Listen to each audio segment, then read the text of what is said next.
Magellan was a Portuguese subject who offered his services to King Charles I of Spain. He was a veteran of the Portuguese campaigns in Africa and Malacca. Magellan renounced his Portuguese citizenship and with the help of his father-in-law Diego Barbosa and scholar Benito Fierro was able to meet and convince Charles I that the Moluccas was on the Spanish side of the demarcation line as drawn by the Treaty of Tordesillas and the Spanish islands, which were reached by sailing westward from Europe. Charles I agreed to send an expedition under the command of Magellan. The expedition consisted of 5 ships: the San Antonio, the Santiago, the Concepcion, the Victoria, and flagship Trinidad. Out of the 265 crew members, two-thirds were Spanish, and the rest were foreign sailors. On August 10, 1519, after hearing Mass and receiving communion at the church at Santa Lucia de la Victoria, Magellan and his men sailed from Seville to the port of Sanlúcar de Barrameda via Guadalquivir River. On September 20, 1519, after waiting for favorable winds, he left port and sailed westward across the Atlantic. Continuing his voyage, he reached Rio de Plata, Argentina. Magellan explored the Rio de Plata believing that it was gateway to the Pacific. There, his men became severely demoralized due to the harsh storms and the cold weather. Nevertheless, in March, he reached Fort San Julian and made it as their winter base. From Fort San Julian, Magellan continued southward and reached the southernmost tip of South America. With 3 remaining ships, Magellan began his Pacific voyage, which lasted 3 months and 20 days. He reached Ladrones Island in March 1521. He initially named the island Isles of Sails but renamed it Islas de Ladrones, or Islands of Thieves, when some natives stole one of their boats. From Guam, Magellan continued sailing westward. On March 16, 1531, he sighted the Mountains of Summer. The next day, he ordered his men to land at Tomonhon, an islet, to get fresh provisions and to rest his men. Then he proceeded to Limasawa, another islet ruled by Raja Colombo. Magellan, together with Colombo and his brother, sealed their friendship with the Sandoguan or Blood Compact.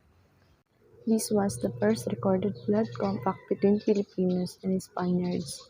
On Easter Sunday, March 31, Magellan ordered Father Pedro de Valderrama to celebrate Mass near the seashore. This was first Christian Mass celebrated in the Philippines. After planting of a large wooden cross on top of a hill overlooking the sea, Magellan named the island's archipelago of Saint Lazarus.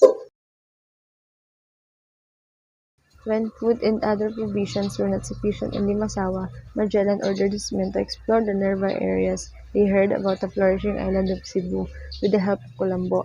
Magellan and his men landed in Cebu on April 7, 1521. He befriended Raja Mabon, the native ruler, and had blood compact with him. Magellan ordered the celebration of another mass on April 14. He persuaded Mabon and his wife and about 800 Cebuanos to be converted to Christianity.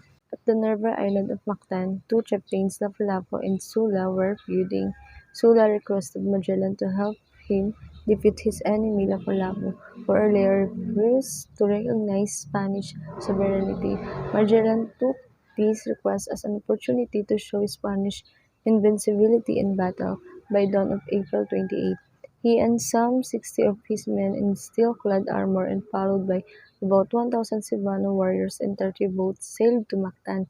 However, overconfident of Spanish fighting prowess, Magellan did not allow the Cebuanos to participate in the melee. So with his soldiers, he waded ashore and attacked Lapu-Lapu and his men.